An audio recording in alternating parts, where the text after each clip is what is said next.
ስለነበረን የአምልኮ ጊዜ እግዚአብሔር የተባረከ ይሁን። አሁን የማገለግላችሁ እኔ እንግዲህ ወንድማችሁ ባቢሌ ወንጌል መስፍን ዘውዴ የማገለግልበት አርዕስት እንግዲህ ባለንበት ሁኔታ ውስጥ በልቤ እግዚአብሔር ያለኝና ውስጥ የተቀመጠው ስለ ተሐድሶ ነው።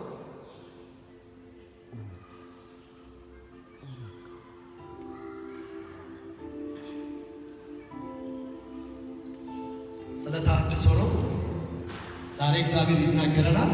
እስቲ እግዚአብሔር ቃል አነብና መስገነን ወደ እግዚአብሔር ቃል እንሄዳለን።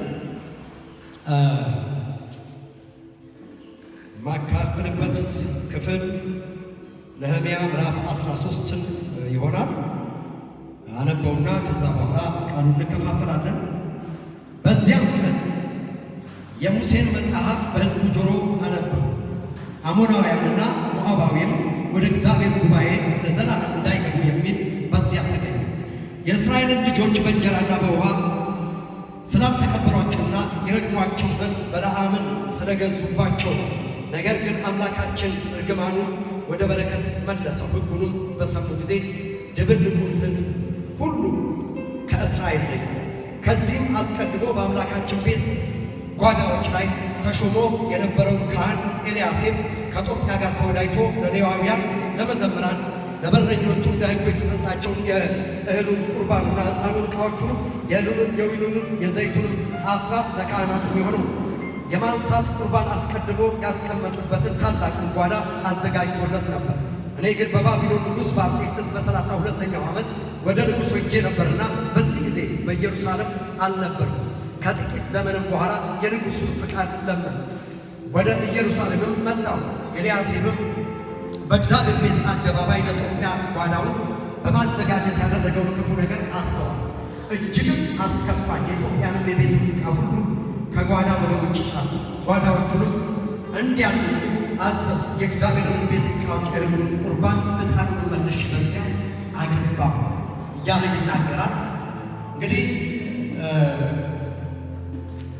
ነህምያ ምዕራፍ አንድ ላይ ነህምያ የተባለው ሰው በንጉሡ ዘመን በንጉሡ ጠጅ አሳላፊ ሆኖ ያገለግል የነበረ ሰው እንደሆነ መጽሐፍ ቅዱስ ይናገራል። ምዕራፍ አንድ ላይ ጀምሮ ነህምያ በጠጅ አሳላፊነት እያለ አንድ ነገር ተከሰተ። የኢየሩሳሌም ቅጥር ፈርሶ በዛ የተማረኩ ሕዝቦቹ ብዙ መከራና ችግር ውስጥ በደረሱ ጊዜ መጽሐፍ ቅዱስ ላይ ምዕራፍ 1 ከ6 ጀምሮ እንዲህ ቃል አለ። ከአንድ ጀምሮ ነው የሐካርያ ልጅ የነህምያ ቃል በ20ኛው ዓመት በካሴሩ እንዲህ ሆነ። እኔ በሱሳ ግንብ ሳለሁ ከወንድሞቹ አንዱ አናኒ ከእርሱ ጋር ሌሎች ሰዎች ከይሁዳ መጡ።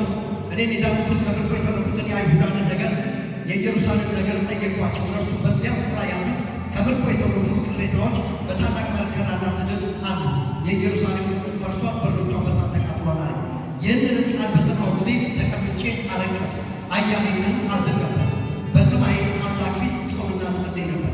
እንዲህም አቤቱ የሰማይ አምላክ ሆይ ለሚወዱና ትእዛዝን ለሚያደርጉ ቃል ኪዳንን ምሕረትና የምትጠብቅ ታላቅና የተፈራ አምላክ ሆይ እኔ ባሪያ ዛሬ በፊትህ ስለ ባሪያዎች ስለ እስራኤል ልጆች ሌሊትና ቀን የምጸልየውን ጸሎት ትሰማ ዘንድ ጆሮ ያለህ ዓይኖችህ ይከፈቱ። በአንተ ላይ ያደረግነውን የእስራኤል ልጆች ኃጢአት እናዘዛለን፣ እኔና የአባቴን ቤት በድለናል። እግዚአብሔር የተባረከ ነው። ነህምያ በጣም የሚገርም ሰው ነው። በዚህ ስፍራ ላይ ስታዩት እኔ ከነህምያ የተማርኩት የተወሰኑ ነገሮች አሉ። በአንድ ሰው ምክንያት ነገሮች እንደሚለወጡ መጽሐፍ ቅዱስ ያስረዳል። ነህምያ እዚህ ስፍራ በጠጅ አሳላፊው ቤት እያለ በንጉሡ ቤት ጠጅ እያሳለፈ ወንድሙ የሆነ አናን የተባለ ሰው ወደ እሱ መጣ። በዚህ ጊዜ ስለ ኢየሩሳሌም ስለ ምርኮኞቹና ስለ ኢየሩሳሌም ቅጥር በጠየቀ ጊዜ ወንድሙ የሥጋ ወንድሙ የሆነ አናኒ እንዲህ ብሎ ነገረው፣ የእስራኤል ቅጥር ፈርሷል፣ ሁሉ ነገር እንዳልነበረ መሆኑን አስረዳ። በዚህ ጊዜ በጣም የሚገርመው ይሄ ሰው ብቻ በእግዚአብሔር ፊት አንድ ነገር ጠየቀ። በጣም ተሰማው፣ ቁጭት ገባበት። የእግዚአብሔር ፊት መፍረሱ ሰዎች ተበታትነዋል። በጣም የሚገርማችሁ በዚህ ስፍራ ላይ ብዙ ሰዎች ሌዋውያን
እንዲህ ይላል፣ በዚያም ቀን የሙሴን መጽሐፍ በሕዝቡ ጆሮ አነበቡ።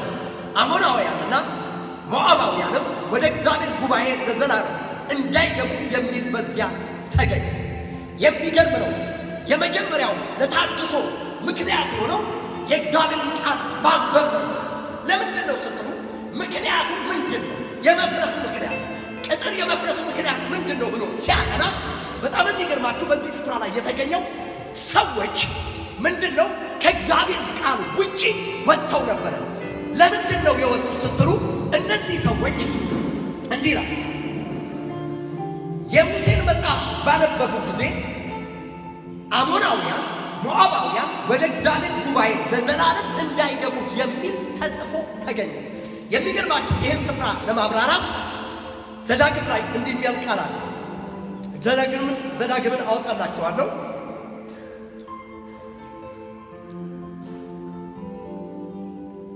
ዘዳግም ላይ እንዲህ የሚል ቃል አለ፣ አነበዋለሁ። ዘዳግም ምዕራፍ 23 ላይ እንዲህ ይላል፣ ከምዕራፍ 2 ጀምሮ አነባለሁ። ዲቃላ ወደ እግዚአብሔር ጉባኤ አይግባ፣ እስከ 10 ትውልድ ድረስ ወደ እግዚአብሔር ጉባኤ አይግባ። ከግብፅ በወጣችሁ ጊዜ እንጀራና ውሃ ይዘው በመንገድ ላይ አልተቀበሏችሁምና በመስጶጦምያ ካለው ከፉታራ የቢኤር ልጅ በለዓምን ዋጋ ሰጥተው ይረግሙ ዘንድ አምጥተውብሃልና አሞናውያን ሞዓባውያን ወደ እግዚአብሔር ጉባኤ አይግቡ፣ እስከ 10 ትውልድ ድረስ ለዘላለም ወደ እግዚአብሔር ጉባኤ አይግቡ ይላል ዘዳግም። የሚገርማችሁ እነዚህ ሰዎች የእስራኤል ሕዝብ ምን አድርገዋል? ወደ እግዚአብሔር ጉባኤ እነዚህን ሰዎች አስገብተው ነበር። ዲቃላ የሆኑ ሰዎች ተደባልቀው ነበረ። ለእግዚአብሔር ቤት ቅጥር መፍረስ ወሳኝ የሆኑት እነዚህ ነገሮች ነበሩ። ስለዚህ ይሄ ነገር በተነበበ ጊዜ ሕዝቡ ሁሉ መጽሐፍ ቅዱስ ሲነበብ ወደ ማስተዋል መጡ። ምንድን ነው ያደረጉት? እነዚህ በውስጣቸው ተደባልቀው ያሉትን ነገሮች አዩ። ባዩ ጊዜ እንዲህ ያደረጉ ይላል። ቃሉንም በሰሙ ጊዜ ራሳቸውን ማየት ቻሉ። ከዚህ የተደባለቀውን ነገር ለዩ። ነህምያ ምዕራፍ 13:3 ላይ ደግሞ እንዲህ ይላል፣ ሰው እንዲህ ይላል፣ ሕጉንም በሰሙ ጊዜ ድብልቁን ሕዝብ ሁሉ ከእስራኤል ለዩ። በጣም ለታድሶ ከሚያስፈልገው ነገር አንዱ የመጀመሪያው ቃሉን ማንበብ ነው። ቃሉን ካነበቡ በኋላ ከቃሉ ያገኙት ጥቅም አለ። ፊድባክ አግኝተዋል። ምንድን ነው ያገኙት ስትሉ፣ ቅጥሩ ሊፈርስበት የቻለበት ምክንያቱ ምንድን ነው ሲባል እነዚህ ሰዎች ከእስራኤል ሕዝብ ጋር የተደባለቁ አሞናውያን የተባሉ ሰዎች ተደባልቀው በጉባኤ ውስጥ ነበሩ። ልክ ይሄ ሲነበብላቸው በሙሴ ዘዳግም 23 ላይ እንደተጻፈ አገኙ። ይሄንን ምልክት ሲያገኙ ምንድን ነው ያደረጉት? የመጀመሪያ ሰዎቹ እነዚህ ሰዎች ከውስጣቸው መለየት ጀመሩ። ቅጥሩን እየሰሩ ምን ማለት ጀመሩ? እነዚህ ሰዎች መለየት ጀመሩ። 13:3 እንግዲህ ነህምያ መጽሐፉን አነበብላቸው። ቀጠለና መለየት ያለባቸው ሰዎች ከቃሉ አኳያ እንዲለዩ አደረገ። ተለዩ። ከዛ በኋላ በጣም የሚገርማችሁ እነዚህ ሰዎች ከተነበበና ከለዩ በኋላ መደረግ ያለበትን ነገር አንደኛ ያደረገ የእስራኤል ሕዝብ ከግብፅ ሲወጣ አብሮ ድብልቅ ተደባልቆ የወጣ ሕዝብ ነበር። ዘዳግም 12:38 እንዲህ ነው። 12:38 ላይ እንዲህ ነው ላምብላችሁ።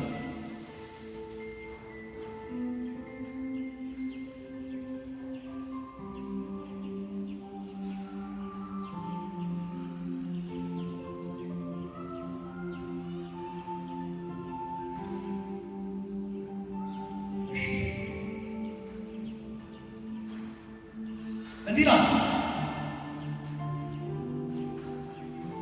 ከሌላ አንደኛው የእስራኤል ከግብፅ ሲወጣ የሚገርማችሁ አብሮ ተደባልቆ የወጣ ሰው ነበር።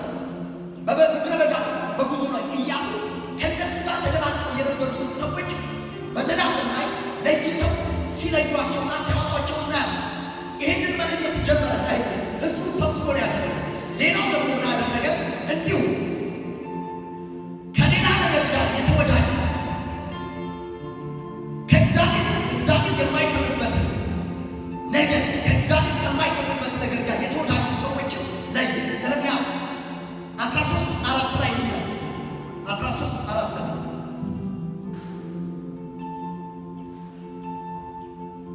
አነበዋለሁ። 13:4 ላይ ይላል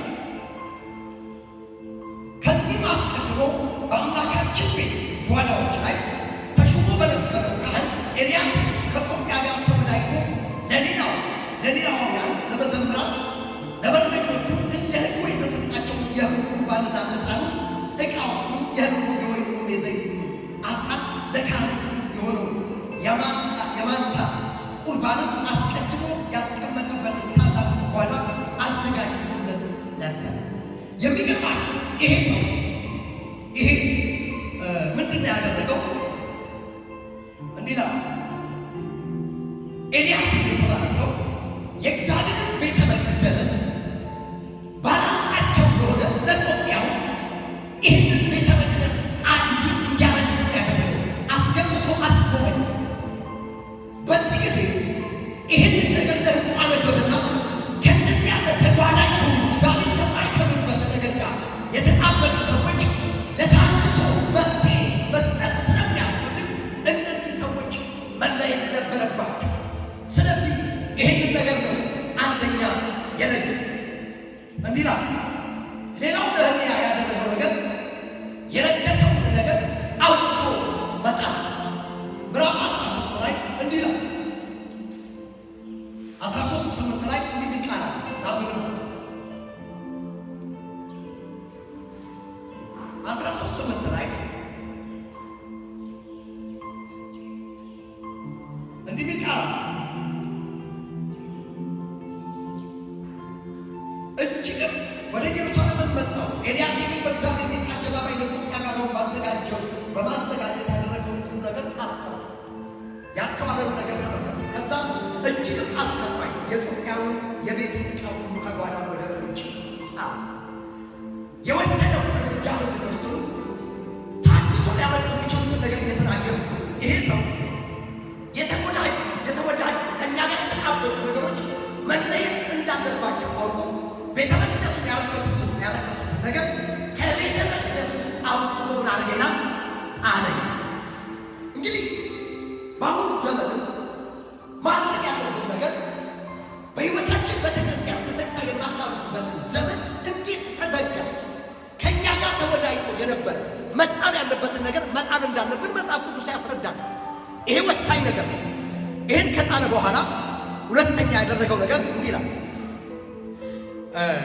የረከሰውን ስፍራ ማንጻት የከበረውንም ማስገባት ነበረበት። የሚገርማችሁ የረከሰውን ነገር ካወጣ በኋላ እንደገና ምን አደረገ?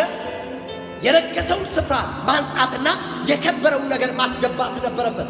መጽሐፍ ቅዱስ ላይ እንዲህ ይላል ምዕራፍ 9 ላይ አነበዋለሁ። ከዛም እንዲህ አለ ጓዳዎችንም እንዲያነጹ አዘዙ። የእግዚአብሔርን ቤት ዕቃዎች የእህሉን ቁርባን ዕጣኑን መልሼ በዚያ አገባው። የሚገርማችሁ የረከሱ ነገሮች ነበሩ። እነዛ የረከሱ ነገሮችን ካወጣ በኋላ እንደገና በጣም የሚገርማችሁ በዚህ ዘመን እጃችን ላይ ይሄ ቫይረሱ ሲመጣ አንቲቫይረስ የሆነውን ነገር ይሄ ሳኒታይዘር መርጨት አለብን ይላል። ይሄ ሰው ነህምያ ያደረገው ቤቱን እንደገና ሳኒታይዘር ረጨና እንደገና አደሰው። ካደሰው በኋላ የሚገርማችሁ የተበላሹትን ዕቃዎች ጦቢያ ገብቶ ያረከሰውን ዕቃ እንደገና መልሶ አስገባበት። ዛሬ በሕይወታችን ቤተክርስቲያን ፕሮግራሟ በትክክለኛ መንገድ እንዲሄድ ይህንን ከእኛ ጋር ተወዳይተው የነበሩትን ነገሮች ምን ማድረግ ነው? ማንጻት ያስፈልጋል ማለት ነው። ከዛ ሌላ ቀጥሎ ያደረገው የተገፉትን እድል ፈንታ የሌላቸው በእግዚአብሔር ፊት ማገልገል የሚችሉት ሰዎች ተገፍተው ወደ እርሻ የሄዱትን ሰዎች ለይቶ ማስገባት ነበር። እንዲህ ላይ ይገርማቸዋል። ምዕራፍ 13:10 ላይ ደግሞ እንዲህ ቃል ሌዋውያንም እድል ፈንታቸው እንዳልተሰጠ የሚያገለግሉትም ሌዋውያን መዘምራን እያንዳንዱ ወደ እርሻው እንደሄዱ ተመለከተ። በጣም የሚገርመው በዚህ ዘመን ቤተክርስቲያን እንደው እግዚአብሔር የዘጋበትን ምክንያት ስታዩ ትክክል ነው ማለት ይቻላል። ይሄ ነገር ለምን መጣ ስትሉ የኔናንተ በደል ብዙ ጊዜ ስታዩ ትልልቅ ቸርቾች ቤተክርስቲያንን መስራት ተብለው ያሉ ሰዎች የምታዩት ነገር አንዳንዶች ታላላቅ የሆኑ የእግዚአብሔር ሰዎች እድል ፋንታ አልተሰጣቸው፣ እድል ፋንታ የላቸው። በተወሰነ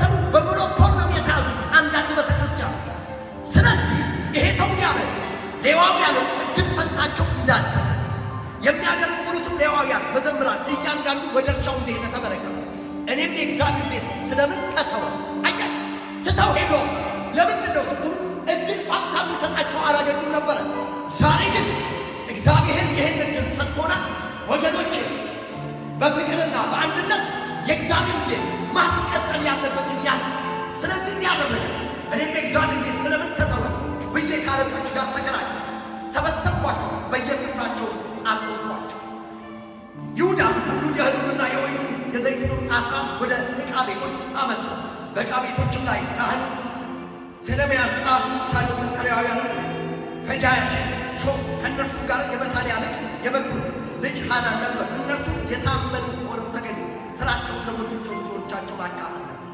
የሚገርማችሁ ነህምያ ያደረገው ሕዝቡን ከሰበሰበ በኋላ ለዚህ ቤተ ክርስቲያን ታማኝ ነው፣ ሕዝቡን በትክክሉ የሚገባው አገልግሎት ሊያካፍሉ የሚችሉትን ሰዎች ለዩ ይላል።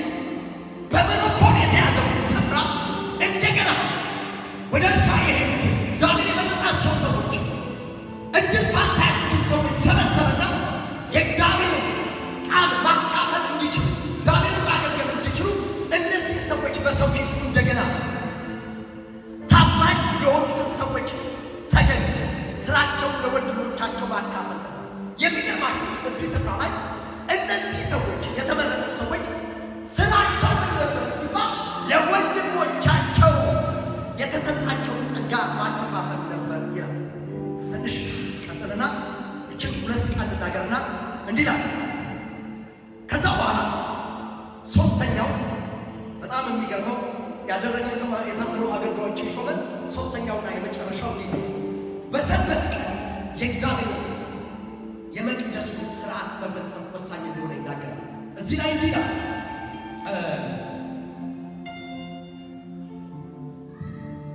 21 እዚሁ ላይ 13-15 ላይ ቃል 15 ላይ አነበውና ጨርሳለሁ።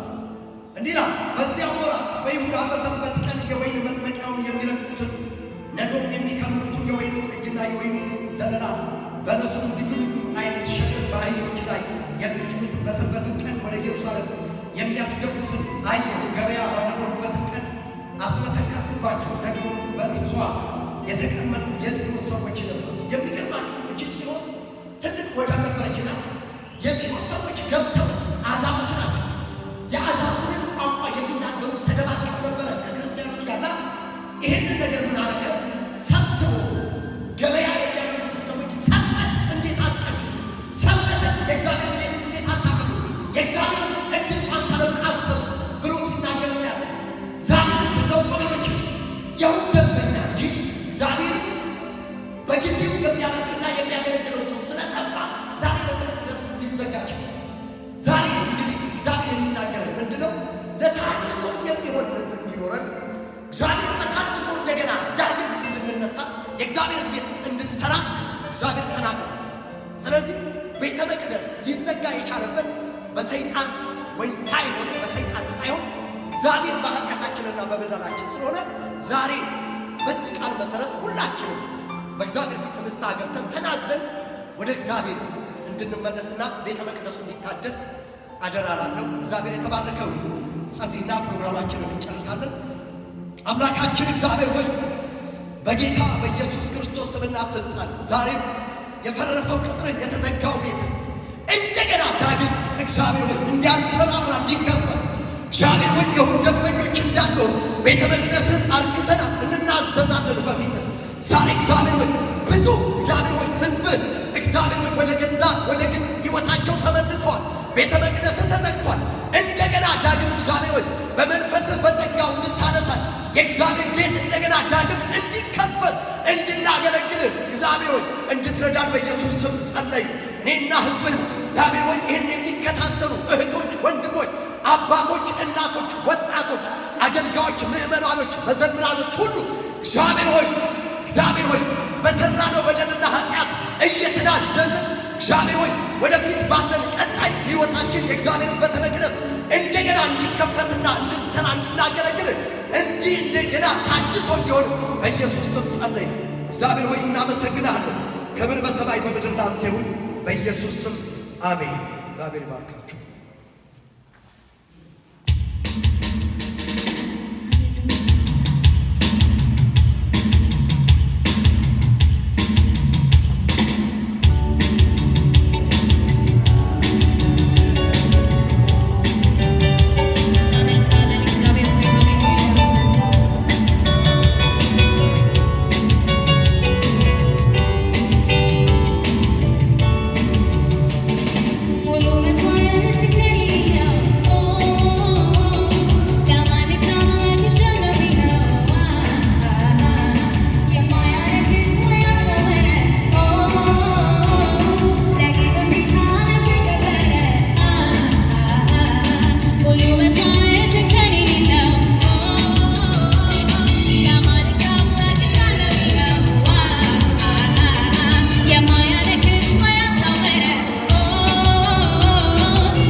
He was here.